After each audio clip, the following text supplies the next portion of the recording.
tell you a story that's one of those little step on my journey to being a mom. I was a 34-year-old single lesbian, and I desperately wanted a baby. I knew I would be fine in life if I never had a good job, if I never had a life partner, if I never traveled the world, but I had to have a baby. It was time, and I decided to do it on my own. I signed up at the Chicago Women's Health Center, a clinic that worked with single and lesbian women to make alternative insemination accessible. I used frozen sperm for a few months. But do you know how expensive that stuff is? I quickly used up all my savings, and I still wasn't pregnant. I needed something. What I needed was a man, a donor, some free sperm that brought with it no drama, no commitment, and no sex. As time headed into the fall, a friend of mine, Catherine, had a one-day workshop with a self-discovery spiritual theme. Another friend of mine, Royanne, and I went with no expectations. We wrote about our goals, we meditated, we talked about what we needed out of our lives. I was on a journey, but I was stuck. Catherine said there's no such thing as being stuck. Come on, Catherine, how about some sperm? She never addressed that. Late in the morning, we paired up with someone in the room that we didn't know. We had to look deeply into this person's eyes. We mirrored the person. I sort of got like about an inch away, did this little thing, and you had to connect, be totally in that moment. Somehow, while the man I did this with was a complete stranger, I felt this profound connection to him, like he and I were going to make a difference in each other's lives. I tried to shake it off at lunch, but then he came and he sat next to me, and I just felt this energy radiating between the two of us. We all sat around and we talked as we ate lunch. This is kind of short. Catherine brought up my journey to get pregnant, asking about the next steps. I talked about where I was, not pregnant, with no money to buy sperm. I was sitting next to this guy, and at this point, he asked me, well, why don't you just get a donor? So I look at him, my hand gets all shaky, and I totally dump my lemonade in his crotch. I grab some napkins, I reach over, and I'm like an inch from rubbing him when I realized, oh no, stop.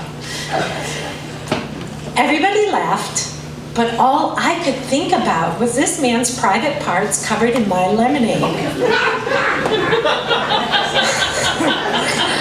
So the next day, Catherine calls me and she tells me that Drake and his wife Ellen have called her up and he wants to be my sperm donor.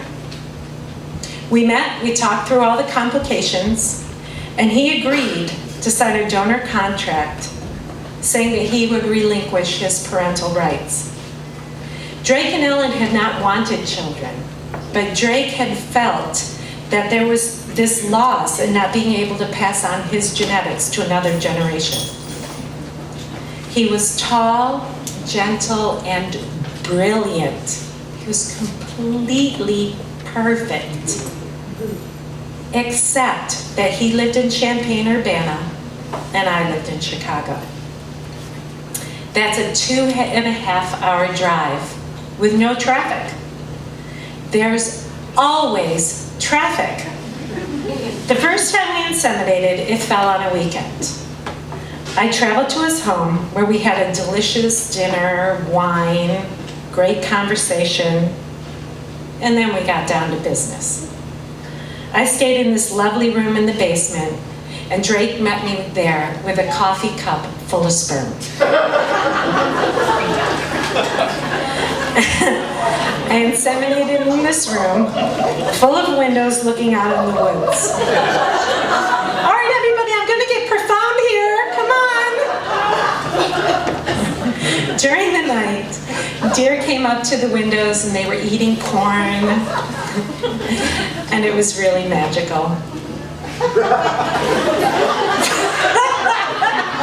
That was supposed to be a moment. Okay. However, I didn't get pregnant. And we just couldn't do that every month. When you are ovulating, you are ovulating. And you've got to have that sperm that very day and the next day. It's one thing when you've got somebody you love, and getting the sperm is fun, but when you have to drive to Champaign-Urbana on the day you're ovulating, and you have just figured out that morning by taking your temperature and peeing on a stick, it is not that easy.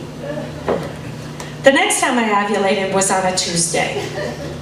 That Wednesday morning, I had to be to work at 7 a.m. to start the first day of a 40-hour domestic violence training for 50 people. My little 1991 Honda Civic was jam-packed full of training supplies. Manuals, supplies for activities, an easel of paper. It was completely full. But there was still room up front, and my best friend Royanne offered to drive with me. So I called Drake early that morning to tell him that I was ovulating. And this is what he said. He said, "Forget the trip to Champaign-Urbana. Just meet me at the Burger King in Kankakee."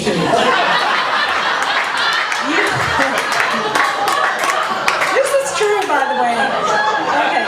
You know the one near that exit in Kankakee? Or maybe it's Dwight. It's that one on the way to the men's prison. And there's a gas station and a Burger King. Meet me there. This plan cut my trip in half. So I was anticipating that the Burger King stop would be a bit awkward. So we pulled up, and Drake was already there getting gas. And he said quickly, he said, "Hey, it's good to see you. I'm in a bit of a hurry. I'm going to run to the restroom. I've already got a paper cup. Meet me at the restroom, and I'll give it to you, and I have got to head home." Then he hands me a jar of honey. I forgot to mention, not only is he tall and really smart, but he is also a beekeeper. So we headed into the Burger King, and I tried to be really casual as I was waiting outside the men's room. And out he comes, and he just really matter-of-factly hands me this Burger King cup. No one else noticed a thing, I don't think. And he waves and he heads out the door.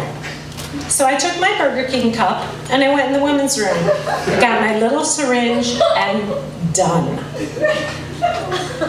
But I couldn't let all that valuable stuff leak out. Especially after this wonderful man drove all this way just to create it for me in a Burger King restroom. And I didn't even buy him dinner. Right?